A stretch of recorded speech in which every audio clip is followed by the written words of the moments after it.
اللہ وحدہ لا شریک کی ذات بابرکات کے لیے،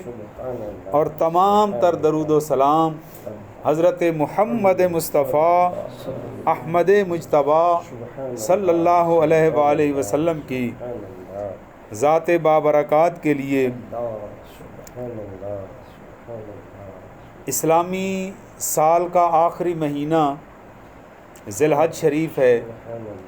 اور یکم محرم الحرام کو ہمارا اسلامی سال شروع ہوتا ہے، اور یکم محرم الحرام کو امیر المؤمنین حضرت سیدنا عمر فاروق رضی اللہ تعالی عنہ کا یوم شہادت ہے، اور قرآن کریم میں اللہ پاک نے اپنے پیارے محبوب علیہ السلام کے صحابہ کرام اور اہل بیت العظام ان کے بارے میں فرمایا رضی اللہ عنہم ورضوا عنہ، اللہ ان پر راضی اور وہ اپنے اللہ پر راضی ہے۔ صحابہ کرام میں حضرت عمر فاروق رضی اللہ تعالی عنہ کا ایک منفرد مقام ہے۔ آپ نبی پاک علیہ السلام کی شان عدالت کے مظہر ہیں، بے شمار احادیث میں بھی آپ کے فضائل اور مناقب بیان فرمائے گئے ہیں۔ تو حضرت عمر فاروق رضی اللہ تعالی عنہ کے بارے میں احادیث کی جو معتبر کتابیں ہیں جنہیں صحاح ستہ کہا جاتا ہے، ان میں بھی اور دیگر احادیث کی کتابوں میں آپ سرکار کے فضائل اور مناقب موجود ہیں کہ دربار مصطفی میں آپ کو کیا درجہ اور مقام حاصل تھا۔ حضرت عبداللہ ابن مسعود رضی اللہ تعالی عنہ آپ روایت فرماتے ہیں کہ اللہ پاک نے حضرت سیدنا عمر فاروق کو اتنا علم عطا فرمایا ہوا تھا کہ اگر آپ کے علم کو ترازو کے ایک پلڑے میں رکھا جائے اور باقی سارے لوگوں کے علم کو دوسرے پلڑے میں رکھا جائے تو آپ کا پلڑا بھاری ہے۔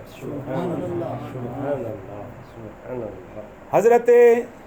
ابو سعید خدری رضی اللہ تعالی عنہ آپ روایت فرماتے ہیں کہ نبی اکرم صلی اللہ علیہ وآلہ وسلم نے ارشاد فرمایا، جو عمر سے محبت کرتا ہے وہ یوں سمجھے میں محمد سے محبت کرتا ہے، اور جو عمر سے عداوت رکھتا ہے وہ یوں سمجھو کہ وہ میں محمد سے دشمنی رکھتا ہے۔ اور حضرت عمر فاروق رضی اللہ تعالی عنہ کا ذکر خیر یکم محرم الحرام کے حوالے سے نوجوان نسل تک پہنچانا اتنا ضروری ہے جس طرح فصل کو تر و تازہ رکھنے کے لیے پانی ضروری ہے، ایمان کو تر و تازہ رکھنے کے لیے حضرت عمر فاروق اور تمام صحابہ کرام اور اہل بیت کا ذکر کرنا ضروری ہے۔ احادیث کی کتابوں میں خاص طور پر ترمذی شریف، ابن ماجہ شریف، اور اس کے علاوہ امام حاکم، امام طبرانی و دیگر محدثین نے حضرت عمر فاروق رضی اللہ تعالی عنہ کا اتنا خوبصورت ذکر قرآن و حدیث کی روشنی میں لکھا ہے کہ جس کو پڑھ کر بندہ اش اش کر اٹھتا ہے۔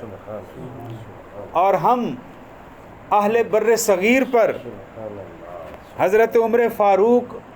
کا ایک اور فیض بھی ہے، وہ یہ کہ آپ کی نسل پاک میں سے بڑے بڑے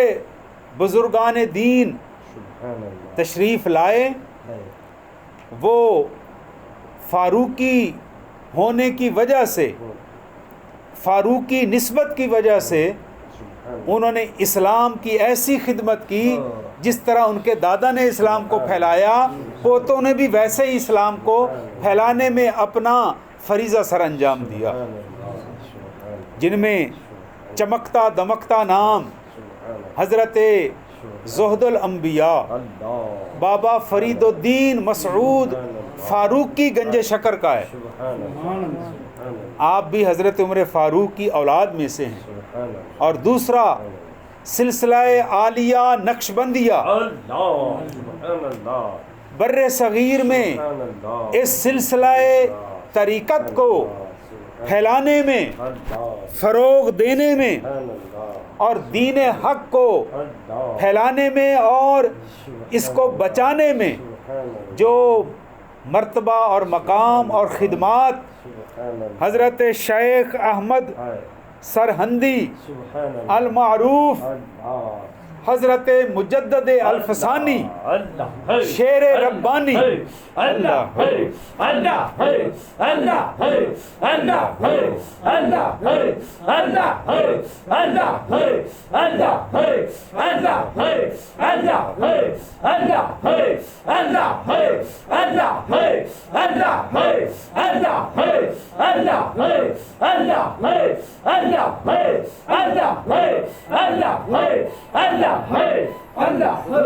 حضرت مجدد الفسانی شیر ربانی جنہوں نے مغل بادشاہ مغل اعظم جسے کہا جاتا ہے جلال الدین اکبر اور پھر اس کے بعد اس کے بیٹے نور الدین جہانگیر کو کے سامنے سیسا پلائی دیوار کی طرح ڈٹ گئے اور انہیں مجبور کیا کہ جو ان کا نظریہ اور جو ان کی سوچ ہے وہ غلط ہے. دین مصطفیٰ کل بھی زندہ تھا، آج بھی زندہ ہے اور قیامت تک زندہ رہے گا. حضرت مجدد پاک بھی فاروقی ہیں، حضرت عمر فاروق کی اولاد پاک میں سے ہیں. دیکھیے حضرت مجدد پاک کا یہ چمن سلسلہ عالیہ نقشبندیہ بر صغیر میں تو خاص طور پر اور پوری دنیا میں انہی کے توسل سے طریقت کے راستے پر گامزن ہے اور آپ سرکار کی تعلیمات کی روشنی میں دربار رسول میں اور دربار خداوندی میں عرفان حاصل کر رہا ہے. تو حضرت سیدنا عمر فاروق رضی اللہ تعالی عنہ وہ ہستی ہیں کہ جن کے بارے میں فرمایا گیا کہ خاص طور پر حضرت ابو بکر اور حضرت عمر فاروق سے پیار کیا کرو، ان کا تذکرہ سنا کرو کیونکہ یہ اسلام کے ماں باپ کی طرح ہیں. اور حضرت امام جعفر صادق جو چمن رسالت کے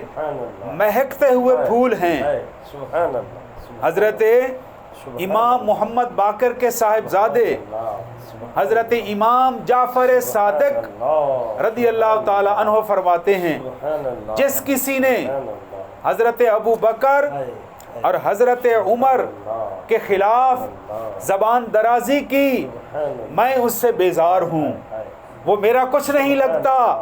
جو ان سے پیار کرتا ہے وہ یوں سمجھو آل رسول سے پیار کرتا ہے. تو حضرات محترم، حضرت سیدنا عمر فاروق کا یوم شہادت 1 محرم الحرام ہے اور 10 محرم الحرام کو حضرت شہزادہ کائنات حضرت امام حسین شہید کربلا نواسہ رسول جگر گوشہ بطول حضرت مولا علی شیر خدا کے نور نظر حضرت امام حسن کے برادر اصغر اور ہماری جان، ہمارے ایمان کی جان شہدائے کربلا اور حضرت امام حسین خاص طور پر آپ کا یوم شہادت ہے. تو اسلام کی تاریخ دیکھیں تو اسلامی سال کا آخری مہینہ ہے ذی الحج، یہ بھی قربانی کی یاد دلاتا ہے. اور اسلامی سال کا پہلا مہینہ محرم الحرام یہ بھی اللہ کی بارگاہ میں ہم سب کو قربانی کی یاد دلاتا ہے. آئیے ہم اپنے جان، مال اور رزق کے ساتھ اللہ کی بارگاہ میں قربانی پیش کریں. آج کل اگر ہم جانی قربانی نہیں پیش کر سکتے کیونکہ جہاد وہ ملک کے فوج پر لاگو ہوتا ہے. عوام کو اجازت نہیں ہے کہ وہ بغیر اسلحے کے بجائے جنگ جیتنے کے اپنے ہی مجاہدین کے لیے مسائل کا شکار ہوں، ان کے لیے مسائل پیدا کریں. اگر حکومت وقت کی طرف سے حکم ہو تو پھر تو اجازت ہے، ورنہ جو سرحد پر ہماری پاک افواج مصروف جہاد ہیں ہم ان کے لیے دعا بھی کرتے رہیں اور ان کو سامان رسد پہنچاتے رہیں. اور اگر ایسا ممکن نہیں ہے تو پھر ہم اپنے وقت کی قربانی دیں اور کفار کے خلاف لڑنا یہ جہاد اصغر ہے، چھوٹے درجے کا جہاد ہے. اور ہر وقت اپنے نفس کے خلاف جنگ کرنا یہ جہاد اکبر ہے، کیونکہ نفس ہم وقت ہم کو گمراہی اور نافرمانی کے راستے پر چلانے کی کوشش کرتا ہے. یہ تو بھلا ہو ان اولیاء کاملین کا جو ہماری تربیت کر کے ہمارے نفس کو زیر کرنے کی اور ہماری روح کو تر و تازہ کرنے کی ذکر کی لذتوں سے ہمیں آشنا کرتے ہیں. ہمارا دل، ہماری روح اسی وقت تر و تازہ ہو سکتی ہے جب ہم ذکر کریں گے. اور اس ذکر کے اندر بیٹھ کر جب ہم اللہ کا ذکر کرتے ہیں، اپنے دل پر ضرب لگاتے ہیں، تو اس ضرب کی چوٹ سے ہمارا نفس کمزور ہوتا ہے اور ہماری روح اور ہمارا دل طاقتور ہو جاتا ہے. اس لیے جہاں کہیں بھی محفل ذکر کا آپ کے کانوں تک دعوت پہنچے یا پیغام پہنچے تو اپنے وقت کی قربانی دیتے ہوئے اس میں صدق دل کے ساتھ حاضری دیں تاکہ اللہ پاک ہماری روح کو اپنا عرفان عطا فرما دے. جیسا کہ آج ہم فوجی امین صاحب کے اس کاشانہ پر حاضر ہیں، اللہ تبارک و تعالی ہماری حاضری اپنی بارگاہ میں قبول و منظور فرمائے اور ان محافل ذکر میں، ان محافل میلاد پاک میں باوضو اور پورے صدق نیت کے ساتھ حاضری کی توفیق عطا فرمائے. وما علینا الا البلاغ المبین.